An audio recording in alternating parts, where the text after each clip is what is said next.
Hello, fellow fantasy sports fans. It's time for more MFSN draft preview, and today we're doing starting pitching. So we're going to start it off with Ross the Boss giving us his top 10 pitchers. Hit it. I'm taking Gerrit Cole as number one just because I feel the Yankees are a lot better than New York Mets. So DeGrom is number two. I just feel the Yankees are better. So you can't go wrong with either one. 3, Buehler. Walker Buehler's number 3. He's the ace for the Dodgers staff.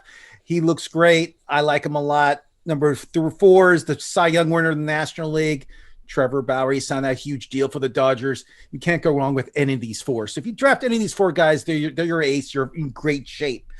Number 3, I love this guy. He's from Santa Monica, California, Lucas Giolito. Did I say that right? Probably did. Giolito, and he's number 5. Thank you very much. He's number 5. Lucas is great. Batch of the bone. Kasey Scheinfeld actually has him in our league. I like him a lot. Jarvish signed that huge deal with San Diego. He's great. I love that guy. I think he'll have a great season in San Diego. Shane Bieber. I know he's going kind of low on my thing. I know Dan's going to give me a bad time, but I have him right after Darvish. Max Scherzer, I love him. I know he was hurt last year. I think he'll bounce back this year and have a big year. Huge with strikeouts. I love him. Blake Snell, he was unbelievable in the playoffs. The Tampa Bay took him out way too early in the last game, and that's the reason he lost. He's in San Diego now. You can't go wrong drafting him either. I like him a lot. And number 10 is my Cincinnati Red, Luis Castillo. Castillo is their ace. He gets a lot of strikeouts. He had a kind of an off year last year, but I think he'll bounce back this year and have a great season. That's my list this season. Okay, solid list. Solid list. I do disagree with some things. I would have Shane Bieber over Darvish. I knew you would. That's nitpicking. It's Darvish is an injury risk, and he is a regression candidate also, I think. But he is very good. I also would not have Luis Castillo in the top 10. There are actually 7 pitchers on my list I'd rather have than Luis Castillo. That's fine with you. I'm not going to disagree. I want to hear your list. Let's go. I'm going to make one comment first. I love it.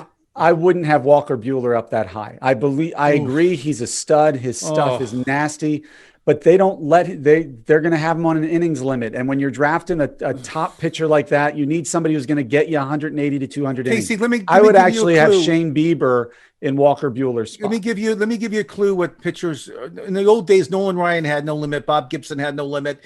The pitchers now all have limits. It's just not. It's every pitcher.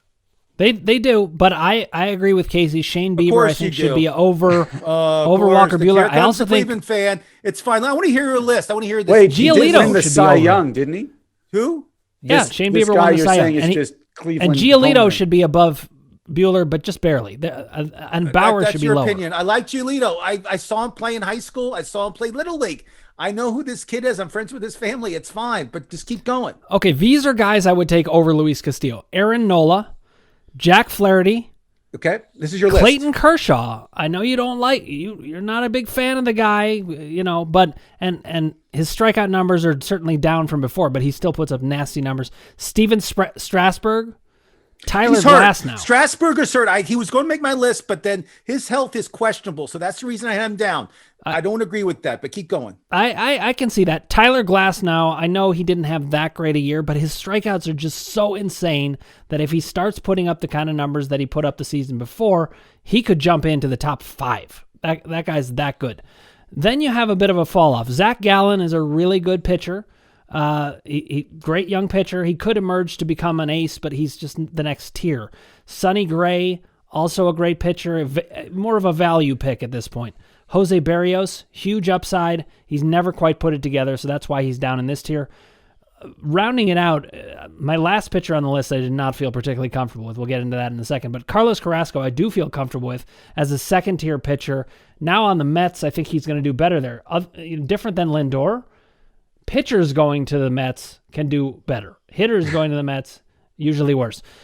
In picking my next best pitcher, I didn't know what to do with this. I ended up going with Corbin Burns because of the huge upside and strikeout potential, but I could take him off my list in a heartbeat. So, Kasey, let's go with the next 10 pitchers. I'll go with my next 10. Okay. Again, when you're getting into this range, I went with sort of themes a bit. So my first 2 are kind of the old reliable guys, I'll call them, and that's Kyle Hendricks and Zach Greinke. Kyle Hendricks isn't going to get you strikeouts, but he's going to get you whip. He's going to get you ERA. He's going to keep you in ball games and get a lot of wins if the offense can put runs on the board. Zach Greinke's kind of the same way. Dylan Bundy reinvented himself when he went to the Angels and turned himself into, I think, a draftable pitcher. Before that, I don't think he was really draftable. Hyunjin Ryu in Toronto, I think, could go a lot higher on this list. He's amazingly consistent, and he throws a lot of innings, and his numbers are really solid. So if you can get him late in the draft, that's a steal. Patrick Corbin is 2 years removed from a huge contract because he had this unhittable slider and was capable of 200 strikeouts. Struggled last year, but he's one of those guys who I think is worth the risk in this tier. I had Framber Valdez on this list, but as of this recording, he has a fractured index finger on his throwing hand, and there's some talk of him missing the season as a result. So I subbed in Charlie Morton, another old reliable guy. He got moved to Atlanta, so he's going to a National League park. Always puts up good numbers, always reliable. Going to the National League, I think, can be beneficial for him and actually give him a value boost. Max Fried, also in Atlanta, was excellent last year. Soroka went down. I'll talk about him in my value picks. And Max Fried stepped up to say, I'll be the ace. And he was really, really good. Chris Paddock, one of those guys who had a lot of buzz coming in. They called him the Cowboy. I think Ross likes talking to him. Had a great year in 2019. Last year, not so good. He got back into the analytics and was willing to study his pitching to get better. I think he's due for a bounce back. Dinelson Lamet, another Padre. I'm throwing the Padres at you here. He was awesome last year. I don't trust him very far, but he was awesome. And I think at this stage of the list, you got to take a chance with somebody who has that kind of upside. And then my last guy is another Atlanta pitcher. Ian Anderson was awesome when he got called up. He's a rookie, but he is one of those ones who comes with a long pedigree of being known as a top prospect, being known as having great stuff. And he came into the league showing he had it. He is great value at this point as well. Now, let me just make a point here, because this is the point in the draft, just like it was in the outfielders, where you might end up reaching for certain players, or you might end up finding a value guy that, like Dinelson Lamet, he could be worthless. He could end up truly being bad, and he also could end up being great, and you're going to find players like him. Last year, I was totally not high on him, and he was fantastic. You know, we're all going to have moments like that, or guys like that. You can let guys blow up on another team if you think there's too much risk. That's what you have to decide. Now, we were going to go to sleeper picks next, but I realized I actually assigned the sleeper picks to Kasey, and we've gotten enough of Kasey for a little bit. No offense, Kasey, but I'm going to go to busts first. Let's go to the starting pitcher busts, Ross. Give us a couple. Really quick, I just want to mention, I saw Max Fried, Jack Flaherty, and Lucas Giolito all pitch on the same high school baseball team about 5 years ago. That's insane. I mean, they were all on the same team together, Harvard Westlake in the Valley in Los Angeles. That is just crazy. And it was unbelievable. It was like every scout had a gun like this. It was unbelievable, guys. I was there. So when you mentioned Max Fried, to put a smile on my face. My first bust pick, and he's rated, this is just because they're rated so high on Yahoo. I just don't get it. I checked the stats. It's Tyler Glasnow. Tyler, I know there's a lot of hype on him. I know in the minors people were talking about him, but I just don't think he deserves this high rating that he's getting. I mean, he's like in the top 20 when it comes to starting pitchers. I don't get it. So I have him down. I also have Zach Plesac. Plesac. I feel he's really highly rated. They expect a huge season from him. I don't see it. I'm not a huge fan. And the guy we're talking about the most is another bust, is Lamet. I feel that he is not as good as the hype is saying. They're saying he's like a top pitcher for the Padres. He's going to be huge on that staff. And I don't see it. I think he'll be a bust. I could be wrong, but those are the three guys I picked just because there's so much hype in all three of them. But I agree with 2 out of the 3, and I understand what you were saying about Tyler Glasnow. You're saying he's just ranked too highly. His ERA was 4 last year. I mean, I just feel, I just don't it's like feel 14 Ks per 9 though. I saw that stat, Kasey, but the players will get used to it. They'll figure him out. But what I'm saying is this: he's just rated so high, and I just. Oh no, I don't disagree that he's a risk. One guy I'd like to add to the bust list, and this might be a bit controversial, is Trevor Bauer. I think we're going off of one short season. The guy has like a 4.2 ERA in average in every other season prior to the last one. He had an ERA below 4 only once in his career prior to last season. And now he's being taken as one of the top 4 or 5 starting pitchers. I'm not saying I'm not saying he might not be great, but I'm not taking somebody that high who has only had one really good season. Right. He's a guy that you could let explode on another team because there's just a little too much risk. You can take other players. So now let's get back to you, Kasey. We'll go to the sleepers, and then I'll do the value picks.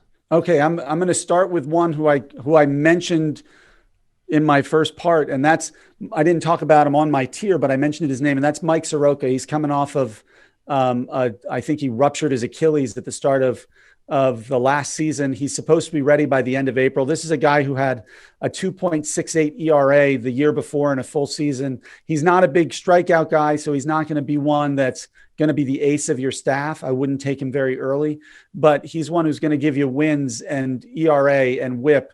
That's just great. I also like in Cleveland, I like Tristan McKenzie. I think he might be more of a sleeper than a value pick necessarily. But I really like him.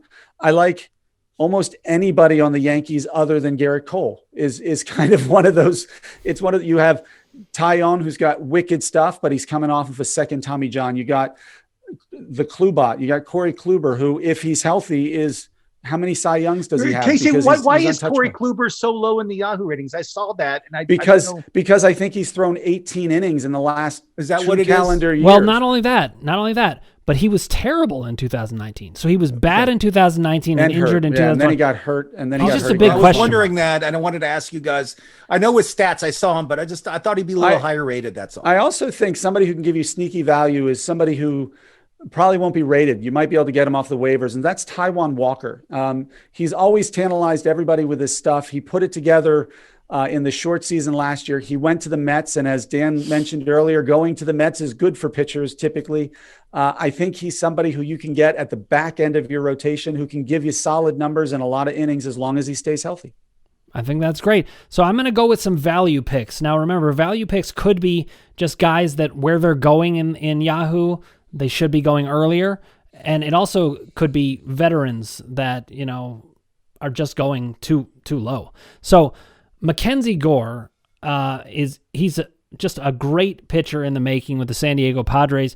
And I just think he's going too low. You pick up a guy like that, he's not going to be in the majors at the beginning in all likelihood, but stash him, and he could be a total difference maker later in the season. Carlos Carrasco and Sonny Gray are two guys that I just think are going a little, I wouldn't say they're going too low. I just would grab them where you can. They have value where you can get them. I agree with Kasey about Dylan Bundy you were talking about. It's funny, when pitchers leave Baltimore, they do it like, think about Jake Arrieta. This was a guy who left Baltimore, and then he became a complete ace.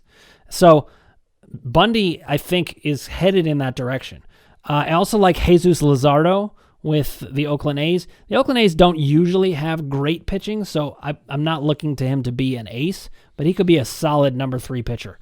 So anything else to add to the list, guys, before we turn to the next video, which is going to be relief pitchers? Somebody who I would add that you might want to stash at the end of your draft, because one of the strategies that I love, and Dan, I know you love this too, is to take injured players with super high upside at the end of the draft, put them on your injured list, and then pick somebody up off of waivers. Is Noah Syndergaard. Yes. For crying out loud, this guy's supposed to be coming back sometime before the All-Star break, and his stuff is as good as it gets. And even if you don't get to play him or don't need to play him all year long, it's worth that risk to have somebody with that stuff that you can get and stash on your injured list. And his nickname is Thor. I mean, you want Thor on your team. That's the Avengers know this. We should know it too. Okay, guys, if you haven't already, click subscribe, ring the bell for notifications, hit like if you like what you're hearing, and put your comments below. As I keep saying, we love a good fantasy baseball discussion. So put your comments, and we will happily argue with you, agree with you. We'll see what we all end up saying, but we love a good debate. Thank you for watching, and in our next video, make sure you ring the bell for notifications because we're going to get into relief pitchers and catchers, the batteries. Here we go.